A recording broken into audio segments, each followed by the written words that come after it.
nous allons créer ce système de vote par étoile très répandu sur de nombreux sites. Alors la chose intéressante, ce sera de changer l'apparence d'une étoile au survol. Bon, ça c'est assez classique. Ce qui est un peu plus délicat, finalement, c'est de toujours réussir à sélectionner toutes les étoiles précédentes. Donc quand on est sur l'étoile 5, il faut que les étoiles 4, 3, 2, 1 soient aussi sélectionnées. Quand on est sur l'étoile 3, il faut que l'étoile 2 et 1 soient aussi sélectionnées, etc. Et quand on cliquera, eh bien, on prendra en compte le vote. Donc à ce moment-là, on voit le vote de 5, et là, on laisse plus l'utilisateur la possibilité de revoter. Bon, après, si vous voulez resetter, il suffira de rafraîchir. Allez, c'est parti. Donc nous allons dans le répertoire Sandbox, dans lequel je fais, si on avait l'habitude, toutes les petites expériences de cet ACAPI. On va créer un dossier vide qui va s'appeler Star Rating. Nous allons ouvrir avec Visual Studio Code, et dans lequel nous allons créer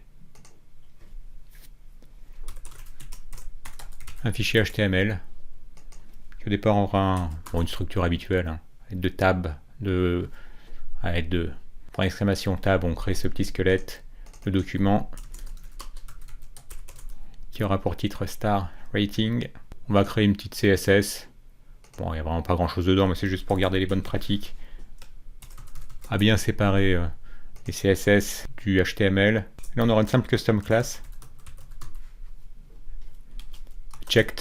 Donc quand on voudra qu'une étoile apparaisse comme étant sélectionnée, et on changera simplement sa couleur pour que sa couleur soit du orange. Alors après, libre à vous de mettre la couleur qui correspond plus à votre site. Si vous avez un site avec plutôt des dominantes de vert, vous pourriez mettre green, il n'y a aucun problème pour ça.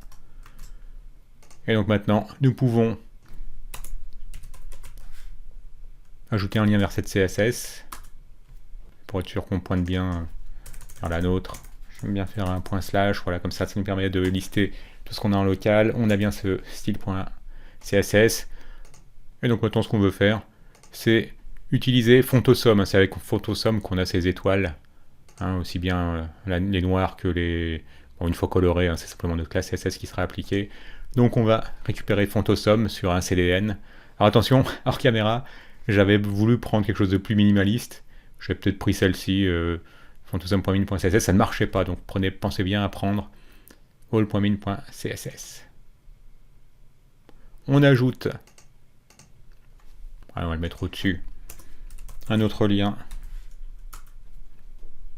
et qui cette fois-ci pointera vers le CDN de Fontosum. Et pour nous assurer que tout marche bien, on va se créer un petit système qui pour l'instant sera statique dans ce div, avec simplement des spans correspondant aux classes qui nous sont fournies par Fontosum. Alors pour avoir une étoile avec Fontosum, il faut utiliser FAS. Alors attention, si vous êtes des utilisateurs de longue date de Fontosum, au départ c'était juste FA et pas FAS, donc pensez bien FAS. Et ensuite pour avoir l'étoile, c'est tout simplement FA-star. Donc si on sauvegarde, qu'on fait un clic droit et qu'on ouvre, voilà, vous avez vu pour l'instant on a une seule étoile. F12 pour voir les outils de développement. Bon, là il se plaint qu'il n'a pas sa favicode, on s'en fiche pour l'instant. Donc voilà, on a bien notre étoile. Alors ce qu'on voudrait maintenant, c'est avoir à 5 étoiles. Il suffit d'en ajouter 4. Voilà, vous avez vu, on a bien 5 étoiles. Et si vous voulez voir à quoi ressemblerait une étoile avec une classe CSS de checked, on les ajoutera évidemment dynamiquement, côté JavaScript, mais bon, juste pour voir ce que ça donne. Vous vous souvenez qu'ici on a créé une custom class qu'on appelait checked, qui simplement change la couleur de l'élément qui se verra appliquer cette couleur d'une couleur orange. Donc maintenant si on met checked, vous allez voir que la première étoile va être orange et que les autres ne le sont pas. Donc dans la même logique, si on voulait que les deux premières étoiles soient orange, voilà, il nous suffit d'ajouter checked, cette classe CSS, à ce span-ci. On va au départ toutes les mettre noires, donc sans que la classe CSS soit appliquée. Et ce qu'on devra faire, c'est que chaque étoile soit porteuse d'une donnée. Et ça, on peut le faire à l'aide de data- alors le nom qu'on veut, nous on va l'appeler star, data-star, ça aurait pu être data-toto. Et donc on souhaite que la première étoile porte la valeur de 1, que la deuxième étoile porte la valeur 2, la troisième étoile, vous avez deviné, porte la valeur 3, etc. jusqu'à la cinquième étoile.